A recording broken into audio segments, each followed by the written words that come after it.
ছাত্ৰ-ছাত্ৰীসকল তোমালোকক মোৰ চেনেললৈ স্বাগতম জনাইছোঁ। আজি তোমালোকৰ বাবে মই লৈ আহিছোঁ BA 4th চেমৰ শৈক্ষিক দৰ্শন নামৰ এডুকেশ্যন কিতাপখনৰ ফাৰ্ষ্ট চেপ্টাৰটোৰ কিছুমান ইম্পৰ্টেণ্ট কুৱেশ্যন এনচাৰ। আহা আমি ভিডিঅ'টো আৰম্ভ কৰোঁ। তো ফাৰ্ষ্ট কুৱেশ্যনটো হৈছে দৰ্শন মানে কি?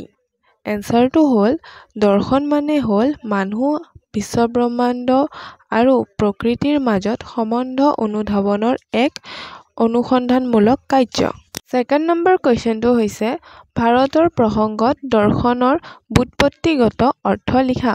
উত্তৰটো হ'ল ব্যুৎপত্তিগত দিশেৰে চালে দেখা যায় যে দৰ্শনৰ প্ৰতি শব্দ ফিলছফি গ্ৰীক ভাষাৰ দুটা শব্দৰ পৰা হৈছে, সেয়া হ'ল ফিলছ আৰু ছফিয়া।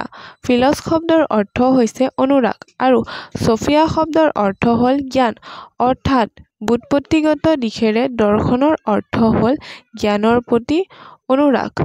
৩ নম্বৰ কুৱেশ্যনটো হৈছে দৰ্শনৰ সংজ্ঞাসমূহ লিখা। এনচাৰটো হ'ল দৰ্শনৰ ধাৰণা অধিক সুস্পষ্ট কৰিবৰ বাবে বিভিন্ন দাৰ্শনিকসকলে আগবঢ়োৱা কেইটামান সংজ্ঞা হ'ল, প্ৰথমটো হৈছে লেভিনছনৰ মতে দৰ্শন হৈছে মানৱিক কাৰ্য। ছেকেণ্ডটো ব্ৰবাছৰ মতে দৰ্শন হ'ল বিজ্ঞানৰ বিজ্ঞান। ৩ নম্বৰ সংজ্ঞাটো হৈছে দাৰ্শনিক ফিকটেৰ মতে দৰ্শন হ'ল জ্ঞানৰ বিজ্ঞান। ৪ নম্বৰ কুৱেশ্যনটো হৈছে দৰ্শনৰ প্ৰকৃতিৰ বিষয়ে লিখা। এনচাৰটো হ'ল দৰ্শন হৈছে এক চিন্তাৰ বিষয়। দৰ্শনে জগতৰ অন্তৰালত থকা চৰম সত্তাক গভীৰভাৱে উপলব্ধি কৰাত প্ৰয়াস কৰে। তলত ইয়াৰ বিষয়ে আলোচনা কৰা হ'ল। দাৰ্শনিক চিন্তাধাৰা যুক্তিৰ ওপৰত প্ৰতিষ্ঠিত, আৱেগ অনুভূতি বা ভাৱ প্ৰৱণতাত ইয়াৰ স্থান নাই। ২ নম্বৰ পইণ্টটো হৈছে দৰ্শন হৈছে বিভিন্ন বিশেষ বিজ্ঞান যেনে পদাৰ্থ বিজ্ঞান, প্ৰাণী বিজ্ঞান, ভূগোল বিজ্ঞান, উদ্ভিদ বিজ্ঞান আদি সমূহৰ এক সমন্বয়। এই বিভিন্ন বিজ্ঞানসমূহৰ সমন্বয়ত যি জ্ঞান লাভ কৰা যায় সেয়া হ'ল দাৰ্শনিক জ্ঞান। ৩ নম্বৰ পইণ্টটো হৈছে দৰ্শনে মানুহৰ আত্মা আৰু তাৰ অস্তিত্ব, ভগৱানৰ প্ৰকৃতি আৰু আত্মা আৰু ভগৱানৰ মাজত থকা বিষয়ে অনুসন্ধান কৰে। ৪ নম্বৰ পইণ্টটো হৈছে পৰিস্থিতি আৰু অভিজ্ঞতাৰ লগত দৰ্শনৰ এক নিবিড় সম্পৰ্ক আছে, কাৰণ বিভিন্ন সময়ত উদ্ভৱ হোৱা পৰিস্থিতি আৰু তাৰ আধাৰত লাভ কৰা অভিজ্ঞতাই দাৰ্শনিক চিন্তা ধাৰাৰ জন্ম দিয়ে। দৰাচলতে মানুহৰ জীৱন দৰ্শনৰ ভিন্নতা, পৰিৱেশ আৰু অভিজ্ঞতাৰ ওপৰত নিৰ্ভৰশীল। ৫ নম্বৰ কুৱেশ্যনটো হৈছে দৰ্শন আৰু বিজ্ঞানৰ মাজত সম্পৰ্কৰ বিষয়ে লিখা। এনচাৰটো হ'ল দৰ্শন আৰু বিজ্ঞানৰ মাজত সম্বন্ধ হ'ল ১ নম্বৰ উমৈহতীয়া লক্ষ্য। দৰ্শন আৰু বিজ্ঞান দুয়োটাই সত্য আৰু বাস্তৱিকতাৰ প্ৰকৃতি বুজাবলৈ চেষ্টা কৰে। ২ নম্বৰ পইণ্টটো হৈছে সমালোচনামূলক পৰীক্ষা। দৰ্শনে বৈজ্ঞানিক অনুমান আৰু তত্ত্বসমূহ সমালোচনামূলকভাৱে বিশ্লেষণ কৰে আৰু বৈজ্ঞানিক পদ্ধতিবোৰ সংশোধন কৰাত সহায় কৰে।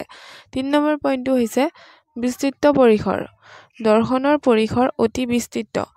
দৰ্শনৰ এই বিস্তৃত পৰিসৰে বিজ্ঞানৰ বিভিন্ন শাখাৰ সৈতে সম্পৰ্কিত কেতবোৰ মৌলিক প্ৰশ্ন অৱতাৰণা কৰি আগবাঢ়ি যোৱাত সহায় কৰে।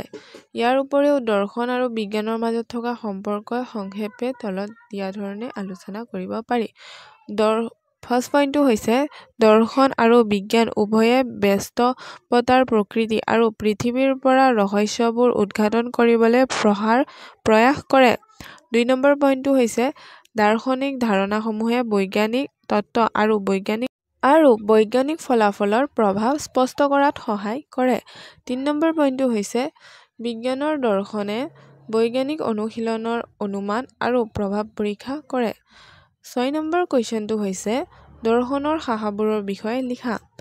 এনচাৰটো হ'ল দাৰ্শনিক জন কেয়াৰ্ডৰ মতে মানুহৰ অভিজ্ঞতাৰ এনে কোনো অংশ নাই, সমগ্ৰ বিশ্বজগতৰ এনে কোনো বস্তু নাই যি দৰ্শনৰ পৰিসৰৰ বাহিৰত বা যিটো দিশৰ বিষয়ে দাৰ্শনিক অনুসন্ধান প্ৰসাৰিত হয়। দৰ্শনৰ মূল শাখা তিনিটা হৈছে অধিবিদ্যা, জ্ঞানবিদ্যা আৰু প্ৰমূল্যবোধ। এই শাখাকেইটাৰ বিৱৰণ তলত ব্যাখ্যা কৰা হ'ল। প্ৰথমটো হৈছে অধিবিদ্যা। অধিবিদ্যা হ'ল আধ্যাত্মিক বস্তু সম্বন্ধে আলোচনা কৰা বিজ্ঞান।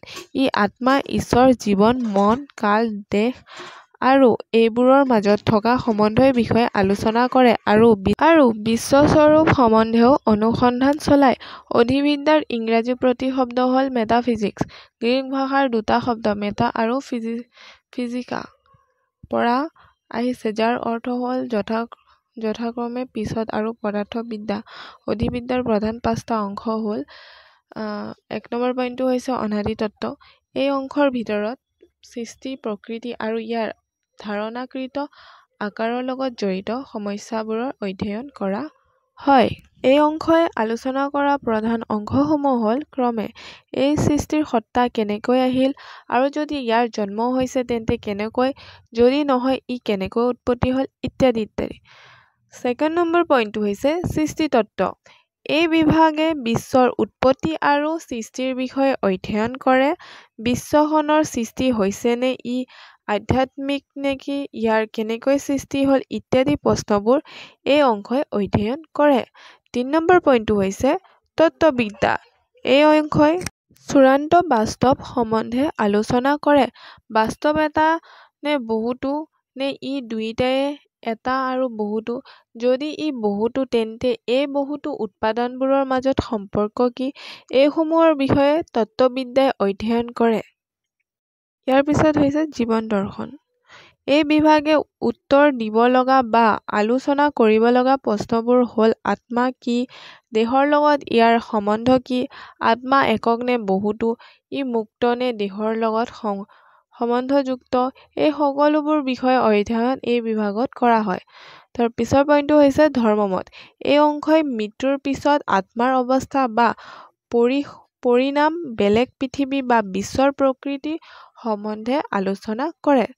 2 নম্বৰ পইণ্টটো হৈছে জ্ঞানবিদ্যা। জ্ঞানবিদ্যাৰ ইংৰাজী প্ৰতিশব্দ হ'ল ইপিষ্টেম'লজি। গ্ৰীক ভাষাৰ দুটা শব্দৰ সমন্বয়ত সৃষ্টি হৈছে। শব্দ দুটা হ'ল ইপিষ্টেম আৰু লগছ, যাৰ অৰ্থ হ'ল যথাক্ৰমে জ্ঞান আৰু বিজ্ঞান। অৰ্থাৎ জ্ঞানবিদ্যা মানে হ'ল জ্ঞান বিজ্ঞান বা জ্ঞান সম্পৰ্কীয় বিজ্ঞানসন্মত আলোচনা।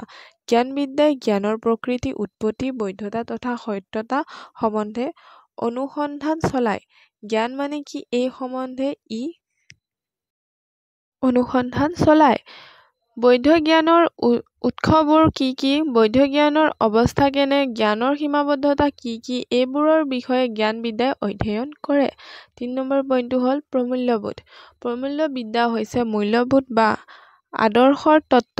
এই বিভাগে দৰ্শনৰ সেইবোৰ বিভাগক অন্তৰ্ভুক্ত কৰে যিবোৰ বিভিন্ন মূল্যবোধ, মানৱ জীৱনৰ উদ্দেশ্য আৰু আদৰ্শ সম্বন্ধে আলোচনা কৰে।